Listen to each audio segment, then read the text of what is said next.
ಏನೋ ಅವ್ರ ರೆಸ್ಪೆಕ್ಟ್ಗೋಸ್ಕರ ಆದ್ರೂ ನಾವು ಈ ಪ್ಲಾನಿಂಗ್ ಕೇಳೋಣ ಅಂತ ಹೇಳ್ಬಿಟ್ಟೆ ಕುತ್ಕೊಂಡ್ಮೇಲೆ ಪ್ಲಾನಿಂಗ್ ಎಲ್ಲ ಅರ್ಥ ಆಯ್ತು. ಸೊ ಈಸಿ ಇದೆ ಕಾನ್ಸೆಪ್ಟ್. ಎಲ್ಲರ ಮನೇಲೂ ರೇಷನ್ ತಗೊಳ್ತೀವಿ, ಪ್ರತಿ ತಿಂಗಳು ತಗೊಳ್ತೀವಿ, ಮತ್ತೆ ಎಲ್ಲ ಬಿಲ್ಸ್ ಎಲ್ಲಾನು ಕಟ್ತೀವಿ.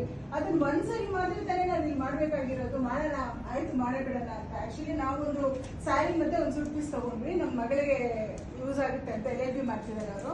ಸೊ ಲಕ್ಷ್ಮೀ ಹಬ್ಬ ಬಂತು ಲಾಸ್ಟ್ ಇಯರ್, ಅದಕ್ಕೆ ನಂಗೆ ಸೀರೆ ಬೇಕಿತ್ತು. ಅದಕ್ಕೆ ಸರಿ ಎರಡೂ ಇಲ್ಲೇ ಆಗ್ಬಿಡುತ್ತಲ್ಲ ಅಂತೇಳಿ ತಗೊಂಡ್ಮೇಲೆ ಬಿಸ್ನೆಸ್ ಅವತ್ತಿಂದನೇ ನಾವು ಮೀನ್ಸ್ ಅವತ್ತಿಂದನೇ ಬಿಸ್ನೆಸ್ ನ ಶುರು ಮಾಡಿದ್ವಿ. ಸರ್ ಮಾಡ್ತಾರೆ ಅಂತ ಅನ್ಕೊಂಡು ನಾನು ಬಂದಿದ್ದು.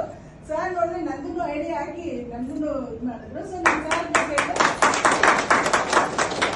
ಸರ್ ಸ್ಟಾರ್ಟಿಂಗ್ ಅಲ್ಲಿ ಕೇಳಿದ್ರೆ ನಾನು ಸ್ಟಾರ್ಟ್ ಮಾಡ್ತೀನಿ, ನನ್ನ ಫ್ರೆಂಡ್ಸ್ಗೆಲ್ಲ ಹೇಳ್ತೀನಿ ಅಂತ ಹೇಳಿದಕ್ಕೆ ಸರ್ ಬೇಡ ನಂದೊಂದು ಸ್ವಲ್ಪ ಅಚೀವ್ಮೆಂಟ್ ಆಗಲಿ, ಮತ್ತೆ ಯಾಕೆಂದ್ರೆ ಎಲ್ಲ ಟೀಮ್ನ ಮೇಂಟೈನ್ ಮಾಡೋದು ಕಷ್ಟ ಆಗುತ್ತೆ ಅಂತೇಳಿ ಒಂದು 3 months ಆದ್ಮೇಲೆ ನಾನು ಶುರು ಮಾಡಿದ್ದು. ಕರೆಕ್ಟಾಗಿ ಒಂದು 5-5.5 ತಿಂಗಳು ಆಗಿರ್ಬೇಕು ಅಷ್ಟೇನೆ. ಇವತ್ತಿಗೆ ನನ್ನ ಟೀಮಲ್ಲಿ ಒಂದು 1500ಕ್ಕಿಂತ ಜಾಸ್ತಿ ಜನ. ಹಾಗೆ ನಾನಿಲ್ಲಿ ಇನ್ಕಮ್ ತಗೊಂಡಿರೋದು ಬಂದು 5.5 ಲಕ್ಷ ಇನ್ಕಮ್ ತಗೊಂಡಿದ್ದೀನಿ.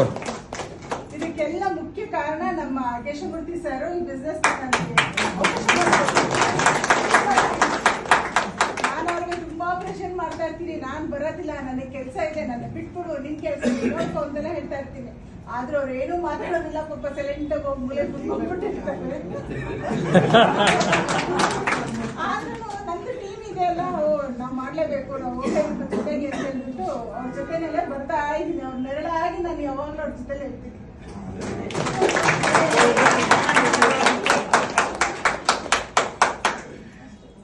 ಬಿಸ್ನೆಸ್ ಅಲ್ಲಿ ನಮ್ಮ ಟಾಪ್ ಲೀಡರ್ಸ್ ಎಲ್ಲ ನಮ್ಗೆ ಹೆಲ್ಪ್ ಮಾಡ್ತಿದ್ದಾರೆ.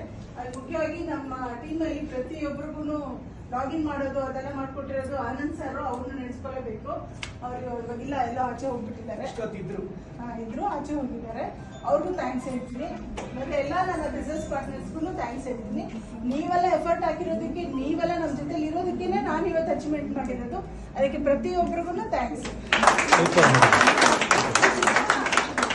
ಈ ಸಿಸ್ಟಮ್ ರೆಡಿ ಮಾಡಿಕೊಟ್ಟಿರುವಂತ ನಮ್ಮ ದೀಪು ಗೌಡ ಸರ್ಗೂ ನನ್ನ ತುಂಬ ಹೃದಯದ ಥ್ಯಾಂಕ್ಸ್.